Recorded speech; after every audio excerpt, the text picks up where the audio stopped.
지금도 선생님들이 다 사라져버렸는데 제 말 들리시나요? 끊어진 거 아니죠? 끊어졌나? 잘 들립니다. 들려요? 네. 선생님들이 다 사라져버렸어요. 알겠습니다. 선생님들이 다 사라져 어디로 갔는지.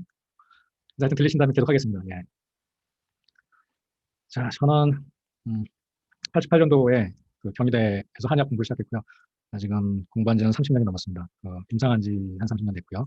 그다음에 저는 박사는 차병원에서 했습니다. 그래서 제 박사학위는 한의학 박사가 아니라 대체의학 박사고요.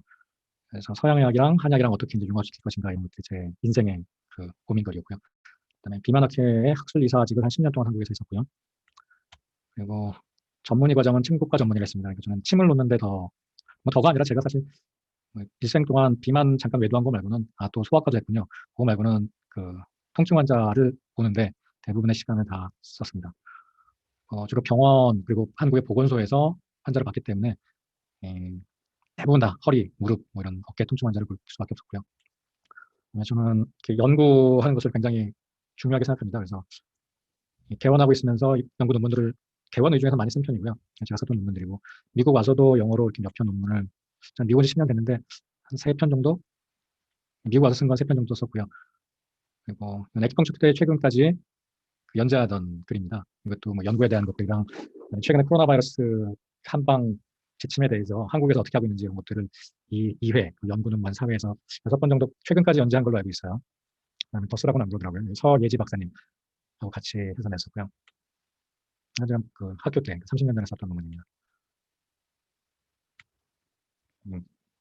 이거 라디오 진행도 했었어요. 미국 오기 전에 한국에서 아리랑 라디오에서. 그래서 뭐 저한테 빼먹을 거란 표현을 하는데 그 교수님들이 다 자기 특기가 있으시고 선생님들 배울 것들이 있잖아요. 그래서 저한테는 뭐랄까요? 제가 환자를 굉장히 많이 봤으니까요. 30년이라도 제가 하루에 환자를 적게는 2, 30명에서 많게는 하루에 100명까지 보고 했거든요. 이렇게 임상적인 얘기를 좀 많이 들을 수 있을 거고요. 그다음에 늘 뭐 학교에 있건 제가 병원에 있건 양방 의사들이나 물리치료사들이나 카이로프랙터들이랑 같이 일했었기 때문에 통합의학에 대해서 좀 빼먹을 게 있을 겁니다.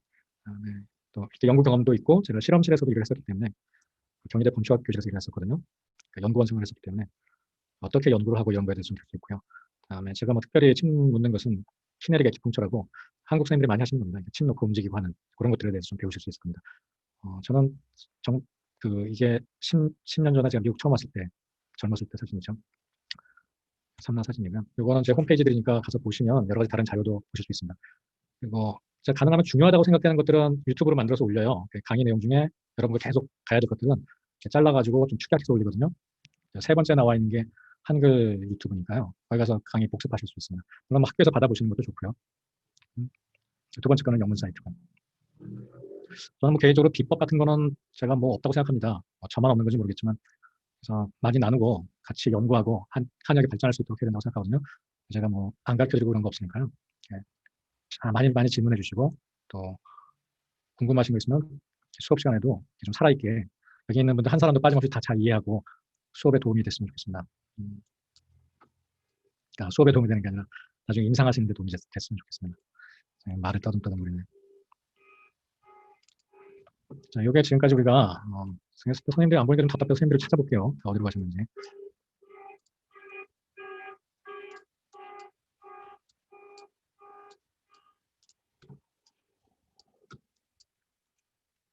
목소리도 하나도 안 들리고 사람도 없으니까 빙크 하나도 대고 얘기하는 것 같아요. 줌, 클릭.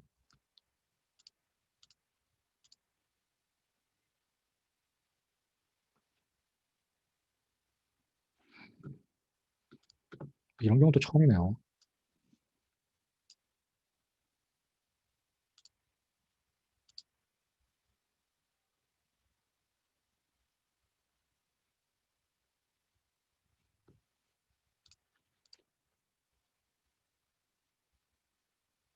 저는 보이시죠? 참. 네.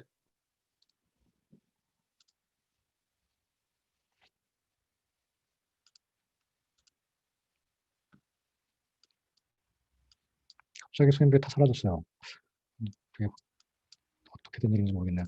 자, 이게 한방 내과에서 지난 학기, 그러니까 1년 동안 다뤄온 내용입니다.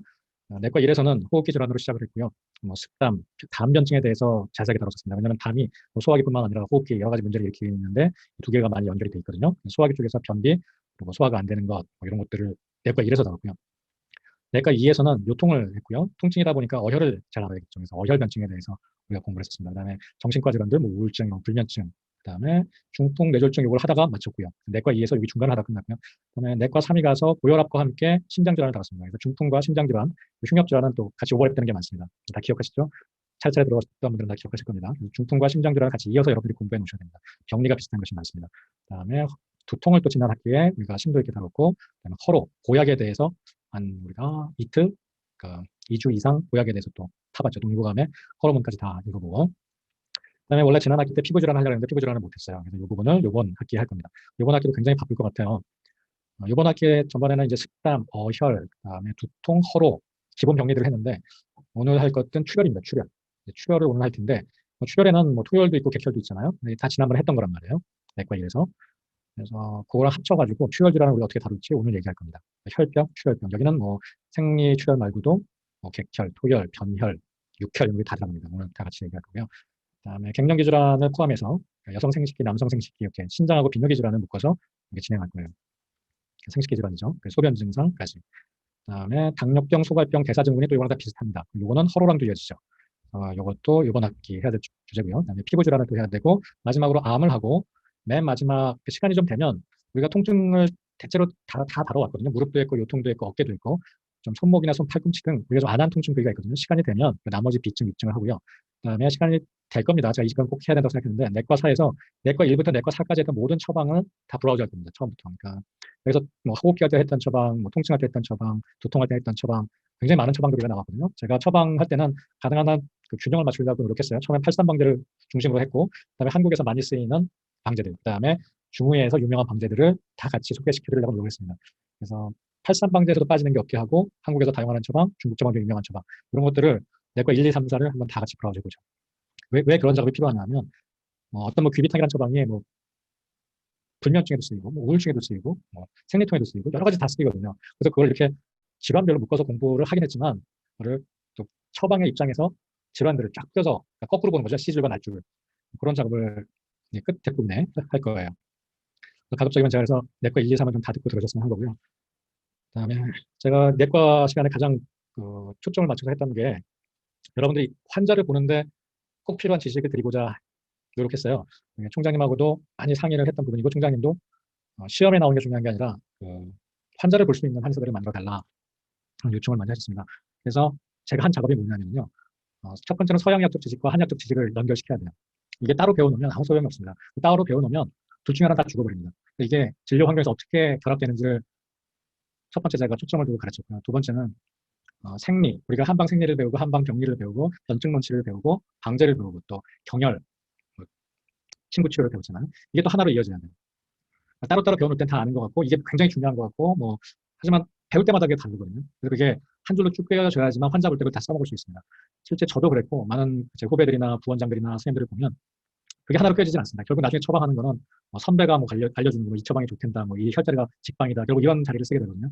그러면 한약 굉장히 한계가 많습니다. 그런 사람들을 옛날에 허임 선생님이 그렇게 비판했어요. 방약문, 그러니까 방약문이라는 건 방의 약문, 처방 몇 수를 외우다가 한의사인 차고 다녀서는 안 된다라고.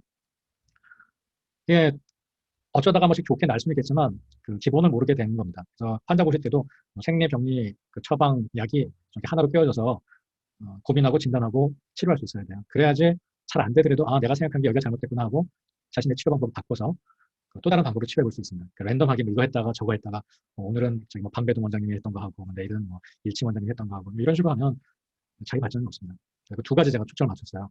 이게 내과 4까지 온 길입니다. 양방과 어떻게 결합해서 환자를 볼 것인지. 두 번째는 지금까지 배웠던 생리, 병리, 변증, 한약, 신고까지 어떻게 쭉 연결을 해서 우리가 한 번에 생각할 것인지.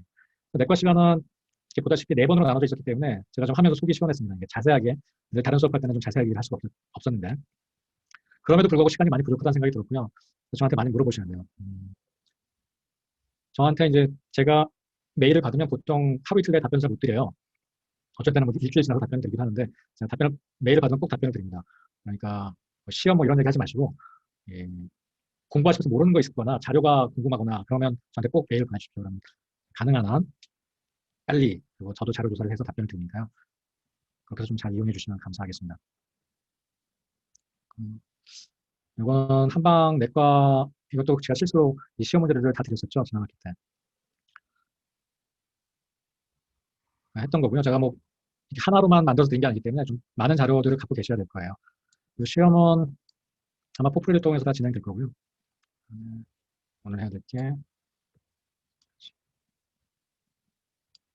그러면 제가 지금 컴퓨터 정리가 돼서 15분 쉬었다가 10분인가 10분 쉬었다가 45분에 2시 45분에 다시 뵙도록 하겠습니다.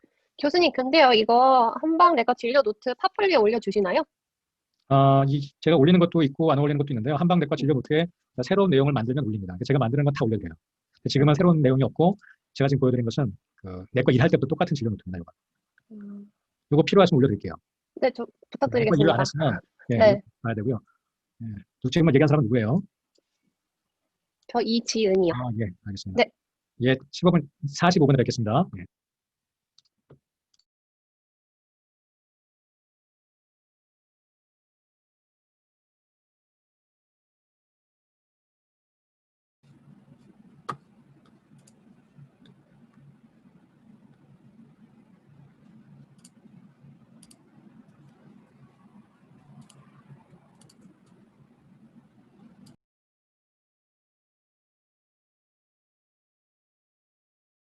글쎄요, 4, 1, 2, 3 이렇게라도.